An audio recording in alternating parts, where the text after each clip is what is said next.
कक्षा 11वीं के मेरे प्रिय विद्यार्थियों, आज हम लोग देखेंगे जो रासायनिक बंध पढ़ रहे थे उनके आगे देखेंगे कि बार्न हार्बर चक्र।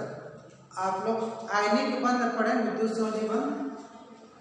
बार्न हार्बर चक्र, बार्न और हार्बर दोनों वैज्ञानिक है। इन्होंने क्या देखा कि नमक जो बनता है NaCl, नमक जो बनता है तो कैसे बनता है, Na-Cl2, एक Cl भाग लेगा तो क्या लिखेंगे इसको, हाफ Cl पे, और बना NaCl। इस प्रकार से सीधा छोटे कक्षा में हम पढ़ते हैं तो पूछे नमक बनाओ तो Na-Cl NaCl ऐसे लिख देते हैं।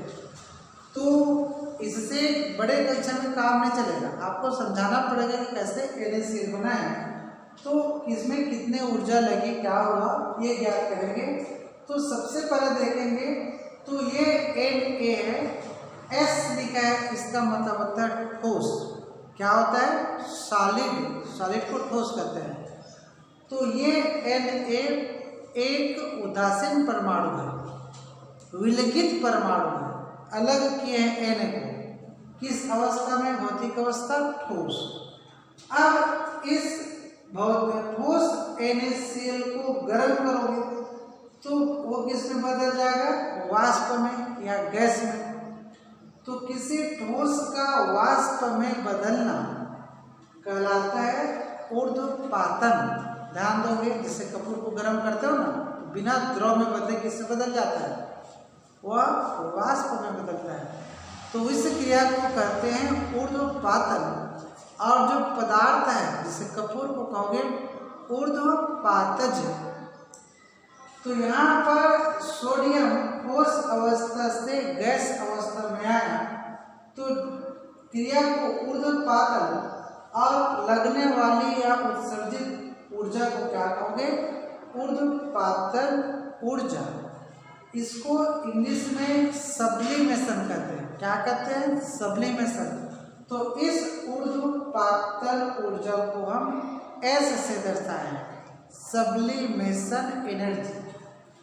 अब ये सोडियम ठोस से गैस के रूप में आ गया। अब ये आयन में कैसे बदलेगा, तो इनको ऊर्जा देंगे। ऊर्जा देंगे तो क्या होगा, बाहरी कक्षा में जो उपस्थित इलेक्ट्रॉन हुआ बाहर जाएगा। तो किसी गैसीय परमाणु या विलगित परमाणु को इतनी ऊर्जा दे कि उसकी बाहरी कक्षा का इलेक्ट्रॉन बाहर आ जाए, तो उस ऊर्जा को क्या कहते हैं, आयनन ऊर्जा। देखो इलेक्ट्रॉन -e मतलब निकल चुका है और किसमें बदल गया, सोडियम Na धन आयन में अवस्था गैसीय है। तो चूंकि उदासीन परमाणु आयन में बदला, इस नाम से इसे आयनन ऊर्जा कहे। और इंग्लिश में कहते हैं इसको आयोनाइजेशन एनर्जी। आयनन ऊर्जा को इंग्लिश में कहते हैं आयोनाइजेशन एनर्जी। इसी नाम से यहाँ पर क्या लिख दिया मैं, Ie। और ये आयन बन गया सोडियम। यहाँ तक क्लियर। अब देखोगे कि ये जो Cl2 है उसको अलग करेंगे, क्योंकि एक Cl भाग लिए, दो Cl2 को बीच में तोड़ेंगे तो तोड़ने की क्रिया कहते हैं वियोजन। Cl2 में से Cl को अलग करना क्या कराएगा, वियोजन। और लगने वाली ऊर्जा को वियोजन ऊर्जा। और इंग्लिश में कहते हैं डिसोसिएशन एनर्जी। इसी नाम से वियोजन ऊर्जा को क्या लिखे हैं, D हाफ क्यों लिखे हैं, कि Cl2 से अलग किए हैं। तो ये Cl परमाणु बन गया और उसी किसमें बदल गया, परमाणु में। और कौन सी अवस्था, गैसीय अवस्था। अब इस Cl में 17 इलेक्ट्रॉन है, 2 8 7। इसमें तो 2 8 1 था, तो एक को निकाल दिया। अब यहाँ पर 2 8 7 है तो एक इलेक्ट्रॉन लेना पड़ेगा। तो यहाँ पर देखोगे +E इलेक्ट्रॉन को जोड़ा है, एक इलेक्ट्रॉन। कौन दिया था, सोडियम दिया था इसको। तो सोडियम दिया था तो ये ले लिया, तो उसके लिए जो ऊर्जा लगी उसको कहते हैं इलेक्ट्रॉन बंधुता।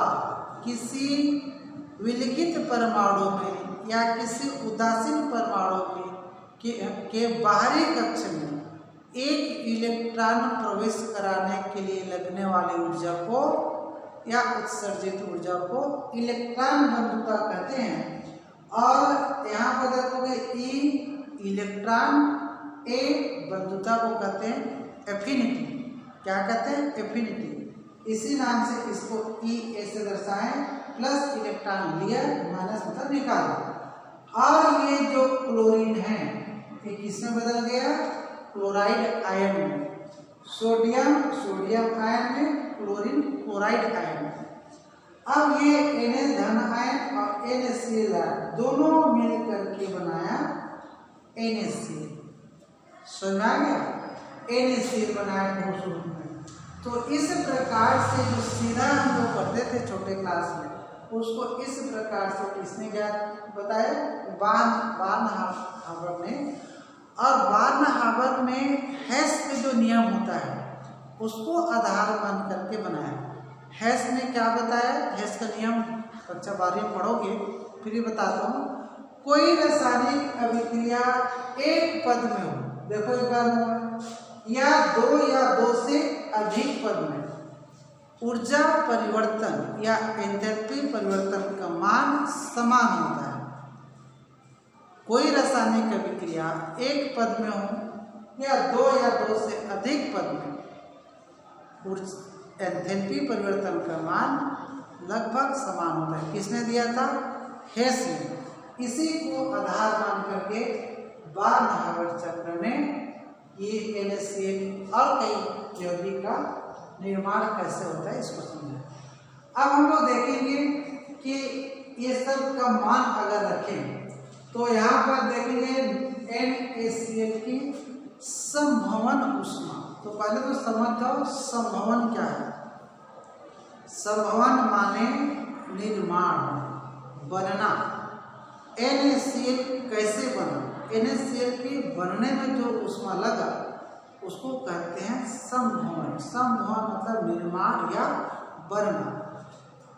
डेल H, डेल मतलब परिवर्तन, H मतलब एंथैल्पी या ऊर्जा, एंथैल्पी में परिवर्तन। और F लिखा है तो संभवन को इंग्लिश में कहते हैं फॉर्मेशन। निर्माण को फॉर्मेशन कहते हैं, इस नाम से स्मॉल f। तो डेल HF माने संभवन ऊष्मा। ठीक है, संभवन ऊष्मा NaCl बनेगा तो ये देखेंगे। सबसे पहले सोडियम की ऊर्ध्वपातन ऊर्जा S, यहाँ पर S लिखा हो ना, ऊर्ध्वपातन ऊर्जा किसका बताओ गया? सोडियम का। मान दिया हुआ है 108.5 किलो जूल प्रति मोल। फिर इसमें आ जाओगे आप उसके नीचे Ie, आयनन ऊर्जा लिखा है मान। किसकी आयनन ऊर्जा बताओगे? सोडियम की आयनन ऊर्जा 495.2 किलो जूल। फिर इधर क्लोरीन तरफ आ जाओ, इसमें वियोजन ऊर्जा देखो डी लिखा है, डिसोसिएशन एनर्जी, इसका मान 243 किलो जूल प्रति मोल। और फिर Ea लिखा है, इलेक्ट्रॉन बंधुता किसकी? क्लोरीन की। शब्दों में लिखेंगे तो सोडियम की ऊर्ध्वपातन ऊर्जा S बराबर इतना, सोडियम का आयनन ऊर्जा बराबर इतना, क्लोरीन की वियोजन ऊर्जा बराबर इतना, क्लोरीन की इलेक्ट्रॉन बंधुता, इस प्रकार से मान रख दिए। और NaCl की जालक ऊर्जा U ज्ञात करना है।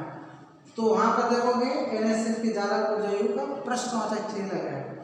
और NaCl की संभवन ऊष्मा पता है -381.8 किलो जूल है। अब मान करोगे तो क्या करोगे? डेल F निकालोगे तो S लिखे पहले, प्लस Ie करें, फिर D करें, फिर Ea करें, फिर U करें। इतना करने के बाद क्या निकल जाएगा? संभवन ऊष्मा। संभवन ऊष्मा मान दिया है तो क्या करेंगे? U को इधर ला दोगे तो ये सूत्र आपका बना U बराबर। तो डेल HF का मान कहाँ पर दिया हुआ है? यहाँ पर इसको भरोगे आप, माइनस करके किसका मान भरोगे? ये मान करोगे, माइनस सब मान भरते जाना। तो लास्ट में NaCl की, इसकी NaCl की चालक ऊर्जा का मान निकल जाएगा। इस प्रकार से आपको अगर ये आंशिक प्रश्न के रूप में भी दे कि इसका समान ऊष्मा इतना ये पूरा, तो आप चालक ऊर्जा का मान ज्ञात करो। तो इस बारनहावर चक्र और इसके माध्यम से आप किसी भी प्रकार की चालक ऊर्जा संबंधी जो न्यूमेरिकल है आप उसको हल कर सकते हो। पुस्तक का सहारा लेना, उसमें और कई उदाहरण से बारनहावर चक्र को समझाया गया है।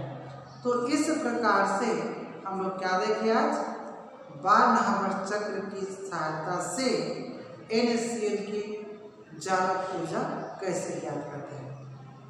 ये जो पार्ट है और कई पीरियड का है, बहुत बड़ा पार्ट है, इसी नाम से बताया गया है कि प्रतिदिन वीडियो जा सकता है, क्योंकि इसके बाद एक लेसन और है द्रव्य की अवस्थाएं, वो भी बड़ा है और इसी महीने उसको कंप्लीट करना है। ठीक, तो प्रतिदिन वीडियो देखते जाओ, नोट्स देखते जाओ, तुरंत का तुरंत आंसर लिखोगे।